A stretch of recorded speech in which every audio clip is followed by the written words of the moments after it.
Hi everyone, this is Sue Lee, and we're having a recording now to give you some information about the meeting that David Miller and I will have on Saturday, February 17th. And David, you're going to just start off and channel Juliano, and that will tell us both what we're going to be doing.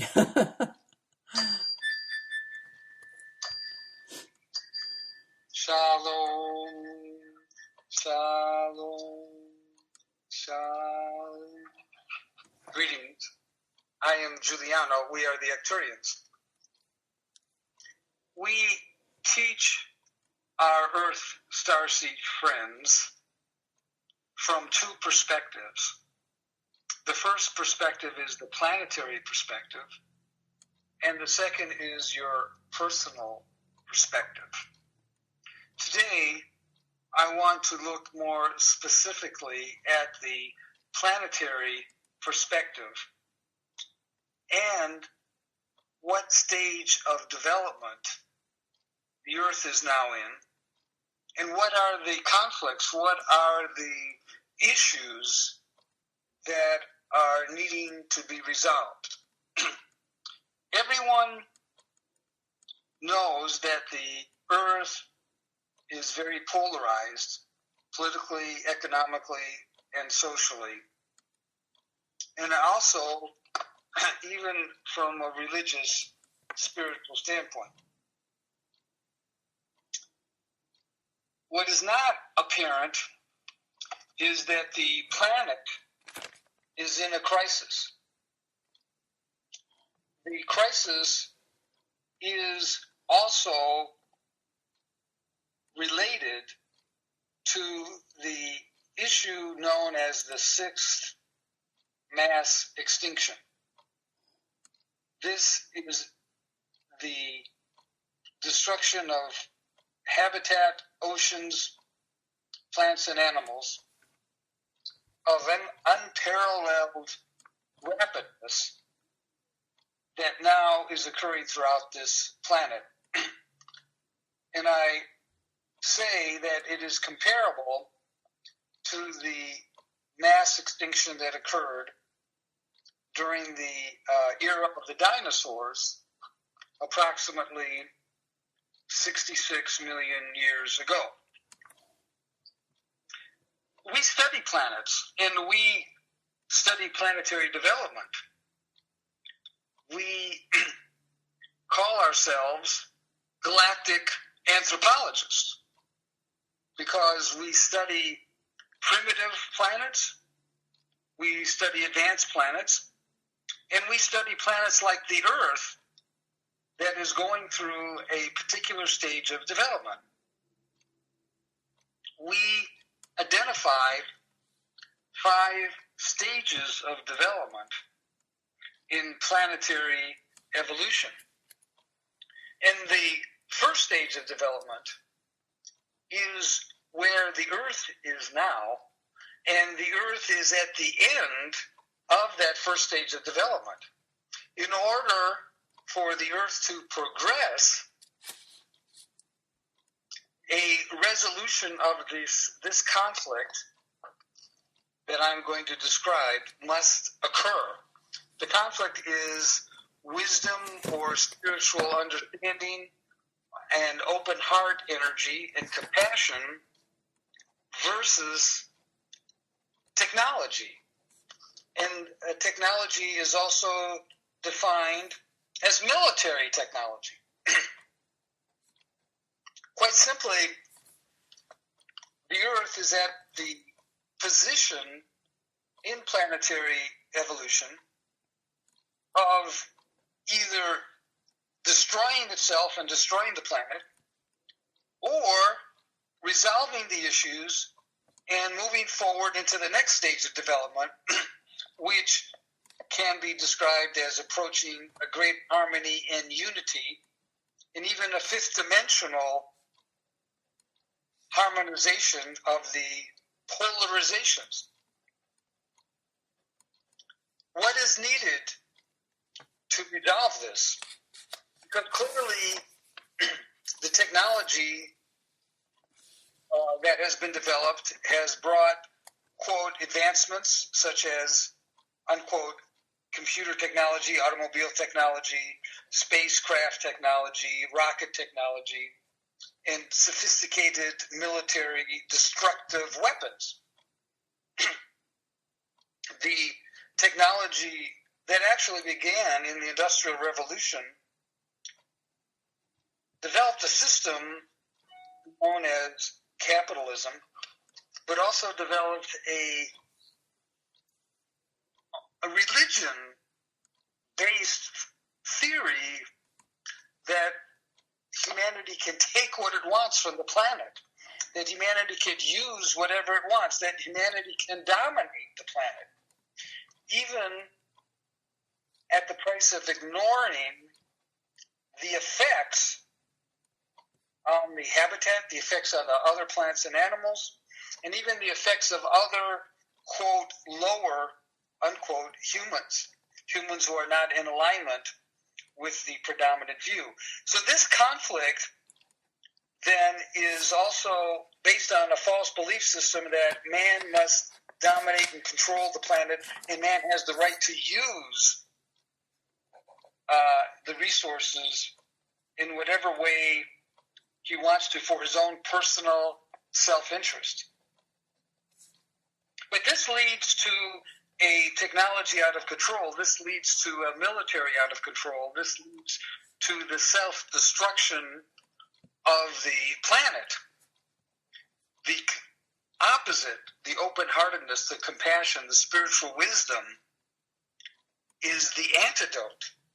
It is the only level of consciousness that can counteract this out-of-control self-centeredness and self-interest that is running rampant on this planet now and leading potentially to its destruction. Could you please give like an operational definition of what you mean by wisdom? Because wisdom can mean a whole lot of things. So if you could pare that down for people that are listening. Wisdom implies a intuition, a higher understanding that comes beyond the earth, comes beyond the normal third dimension. It comes from a higher source. It comes from guides and teachers. It comes from an angelic world. It comes from, ultimately, even from the Creator. It is not an apparent local informational source. So it is not obvious that the earth is a living spirit. The reason and the information about the earth as a higher being, the wisdom about the earth, comes from higher sources that are beyond the personal knowledge, the personal gathering of, quote, facts and information that occur on the third dimension. And therefore, the wisdom implies coming from a source that has a greater perspective, a greater understanding of events that are occurring. Yes. And perhaps you would like to add, Sue, your perspective on wisdom, because also we are tying in wisdom with spiritual and an open heart energy. So maybe you want to add to this, because this is a very important perspective. Well, I would add the component of multidimensionality, that we are not just third-dimensional humans, and that if we desire to do so and dedicate ourselves to the process through meditation, assisting others, education, we can discover that we are using a very small percentage of our brain. And as we expand our consciousness and expand our knowledge, we use more and more of our brain power. And we begin to even combine the left brain, which is daily life, and the right brain, which is creativity. And we can combine both of those sources to shoot our consciousness beyond the third dimension of daily life and the fourth dimension of our dreams and aspirations, and into this fifth dimensional reality that is a true reality. And it's the reality in which we can speak with the beings, the living beings that live on higher planes. And we have made a religion over one living being that came from a higher plane to serve and then went home. But this is something that happens all the time. These higher beings are always there for us. They've always been there for us. And for many of us, they are actually a higher dimensional expression of our own self. So that even though we have this third dimensional body, we also have a fifth dimensional and beyond body. And when we combine these two components of ourselves, then we are able to perceive reality from a completely different perspective. Did you want to talk to that? Yes, because what you are describing is that humanity, in order to solve this crisis, must connect to their multidimensional presence. They must connect to their fifth dimensional presence. And it's only from that perspective that they will be able to understand the unity of everything. What happens in one part of the planet is affecting the other. If one country decides to use more coal, it's going to affect everyone else. If someone decides to build a nuclear power plant and it fails, it's going to affect the whole oceans. Yes. And what you are pointing out is correct, and it's part of the resolution. It's part of the next evolutionary stage that humanity must go through to incorporate this wisdom, which is to engage in the multidimensional perspective, the higher perspective. And that higher perspective, as you pointed out, includes communication with the higher guides and teachers that are really overseeing and are eager to participate and to teach those who are open-minded on how to resolve this crisis. Yes, and right now we are an example of that because both of us are actually channeling through our higher expressions of selves, our Arcturian's expression of self, and we both use that in our daily life, in our daily, everyday decisions, as well as listen to what our assignments are. And we are literally given assignments because our higher self, our Arcturian self, and our Palladian self, and Tarian selves, all of these galactic expressions of ourself, they are able to perceive our third dimensional reality from a perspective that is beyond the brain power of many of the people that are encompassed in the conflict, the survival, the fear, all of the hardships that go with being a third dimensional person.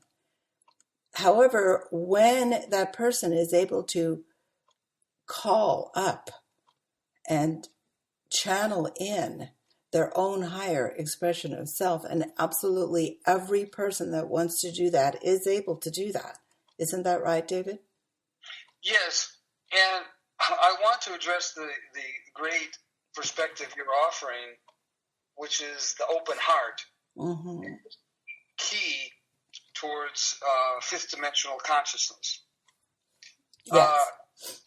Let's look, for example, at some very perhaps silly examples, but they are important ones when people open up the hearts to the plants and animals, to the spirit of the earth, to the earth herself. Absolutely. And realize that many of the things that the technology is doing is harming the Earth. As I said, these are silly examples, but they're important examples. For example, let's just take the cooking of a lobster.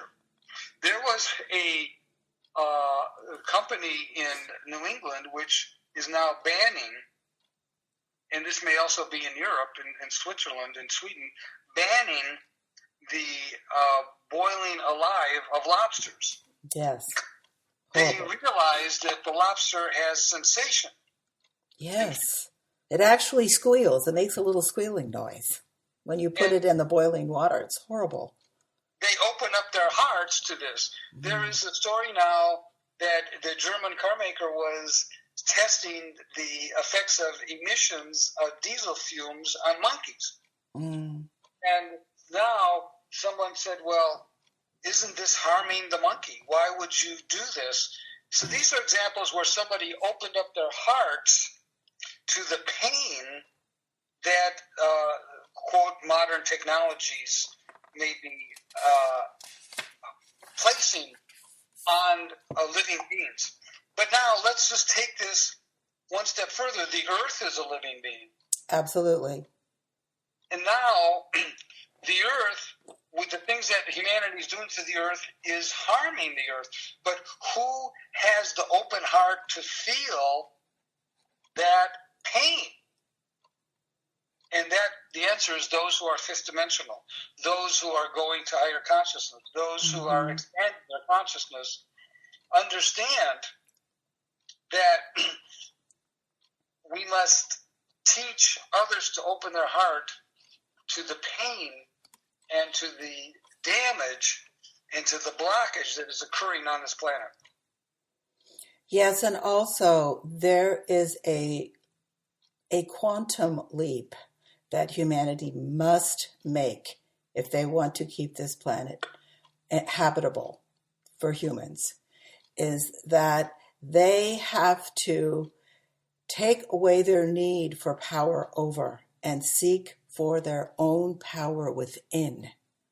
Because the power within is based on love, unconditional love. And that power within allows us to be able to communicate with higher dimensional beings. Whereas that power over is something that it's not a conversation, it's a domination. And so much domination by humanity has occurred. And in order for us to evolve as a species, we have to stop this domination. We have to begin to live in unconditional love. Even if you don't understand it, you love it because that is a state of consciousness. And when one can love unconditionally, they have a state of consciousness that protects them and that heals them. Because if they can unconditionally love others, they can also learn to unconditionally love themselves. And the facts are that most of the people that are cruel and awful to other people and other things are cruel and awful to themselves. And they may not be aware of it, but they eat poor, or they don't allow themselves love, or they live in toxic situations. So they don't even realize, because they are unconscious. They are not conscious of themselves, of what they are doing to themselves, and knowing that what we do to and for ourselves, we do to and for the planet, because we are part of the planet, just like trees are part of the planet, and bugs are part of the planet, and clouds are part of the planet, right? Absolutely.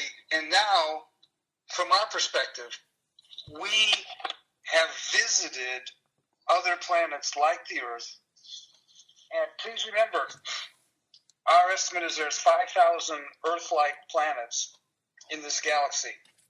All of them are at various stages of development. Some have progressed beyond this stage that the Earth is in. Mm-hmm. But some have not. And some, unfortunately, have actually destroyed themselves Yes. from this. So we look at the Earth now and say, will the Earth integrate with wisdom, with open heart, this conflict, which is the key to solving this conflict? Or will they keep their hearts closed and therefore not be able to resolve this? Now, there is a significant number of people like you, the Arcturian starseeds, those who are towards evolved consciousness, who understand and are working towards the expansion of this wisdom.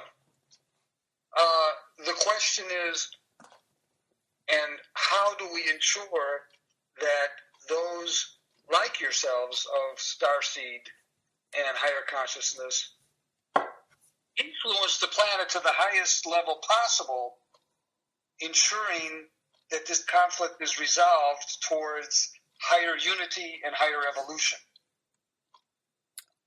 Yes. And the beginning of that answer is that each person has to find that dedication within themselves to consciously and actively participate in whichever manner fits their personality, fits their state of consciousness. Because as you progress, at once you decide that you are here for Gaia. I am here for Gaia. I'm here for this planet. I came from the Pleiades. I came from Arcturus. I came from many other inhabited places. And I chose to take an Earth vessel because I came to assist with this planetary transmutation. Because Gaia is coming into a place where she can evolve. And if you look at all of your personal lives, you all know that the darkest night is just before dawn. And before you finish your education, before you get that job, before you get over that disease, before you find that person that you love, you have to go into the parts of yourself that says, no, I don't deserve, no, I can't get, no, no, no. And we have to replace those no's with yes and say, yes, I am a powerful person. Yes, I am a galactic person. I am a multidimensional person. And my physical body has decided to come to dear beloved Gaia Earth within this now to assist the planet. And this ties in, and this will be our last comment on this lecture, this ties into what we call planetary healers, because our mission and your mission and the mission of your listeners has to do with becoming planetary healers, which means that you are here to contribute to the rebalancing of Gaia, to the rebalancing of the consciousness on the planet, to opening up the blocked meridians on the Earth, but most important, to help expand the consciousness of humanity into the next level.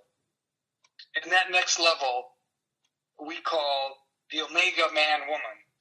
Mm-hmm. And we will be exploring that concept with Sue in the lecture on February 17th. This is Juliano. Good day. And thank you so much, Juliano, for all of your great wisdom and for sharing it with us now. And I, Sue, speaking from my own self, I'm looking forward to hearing what our higher selves come up with during that meeting, right? It's always nice to know that. And everybody has the ability. Every single one of you has the ability to move your consciousness into this higher frequency of awareness so that you can communicate, listen to, and please jot down, because you will not remember these higher dimensional communications if you don't document them. The 3D brain takes a lot of training to be able to remember this higher dimensional information. Isn't that correct, David? Yes, but the fifth dimensional brain and mind has infinite memory and access and recall. And our fifth dimensional brain is right there in our own third dimensional bodies. And one of the things that is really vital is that we awaken that component of ourself. And we also have our light body that sits latent inside of our spinal column. So we are like a car that nobody turned to open the key. Once that key is opened, then we will expand our consciousness and expand our sense of self and realize that every part of this planet is one being. It is not a planet of separation, it's a planet of unity. And as we send out love, we get love. And anything we send out comes back. And that's a very important. Energy out is energy back. All right. Okay. So, David, any final statements or anything you'd like to say in closing? No, just that we're looking forward to meeting everybody on February 17th to explore this important topic, and we will help everyone empower themselves to fulfill their missions as planetary healers. Yes, thank you. Thank you so much. And thank you for listening, and we hope to see many, many people at this meeting. Thank you on the 17th. Thank you so much. Bye-bye.